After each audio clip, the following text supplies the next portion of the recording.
I ലീഗിൽ ഈ കഴിഞ്ഞ സീസണിൽ മികച്ച ഗോൾ കീപ്പറായി തിരഞ്ഞെടുക്കപ്പെട്ട ബിലാൽ ഖാൻ ഇനി കേരള ബ്ലാസ്റ്റേഴ്സിനൊപ്പം.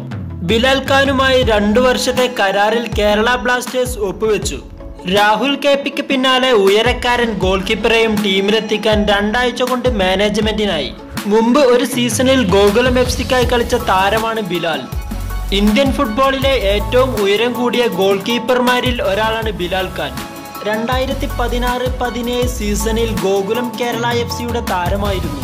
പിന്നീട് പൂനെ സിറ്റിയിൽ എത്തിയെങ്കിലും അവിടെ നിന്ന് ലോൺ അടിസ്ഥാനത്തിൽ കാശ്മീരിലെത്തുകയായിരുന്നു. ഈ സീസണിൽ 19 മത്സരങ്ങളിൽ 6 ക്ലീൻ ഷീറ്റുകൾ ഈ 25-കാരന്റെ പേരിലുണ്ട്. അതേസമയം വിശാൽ കെയ്നെ സ്വന്തമാക്കുന്നത് സംബന്ധിച്ചുള്ള വിവരങ്ങൾ ഇതുവരെ പുറത്തു വന്നിട്ടില്ല. ഈ സീസണിൽ അത്ര തിളങ്ങാത്ത താരമാണ് വിശാൽ. എന്നാൽ കഴിഞ്ഞ സീസണിൽ പൂനെയുടെ ഗോൾ പോസ്റ്റിന് മുന്നിൽ നിറഞ്ഞു കളിച്ചു. ISL 6-ാം സീസണിൽ ബ്ലാസ്റ്റേഴ്സിന്റെ ഗോൾ വല ഇനി ഭദ്രമാണ് എന്നതിൽ യാതൊരു സംശയവുമില്ല. കൂടുതൽ കായിക വാർത്താ വിശേഷങ്ങൾക്കായി ഇപ്പോൾ തന്നെ ചാനൽ സബ്സ്ക്രൈബ് ചെയ്യുക. നന്ദി.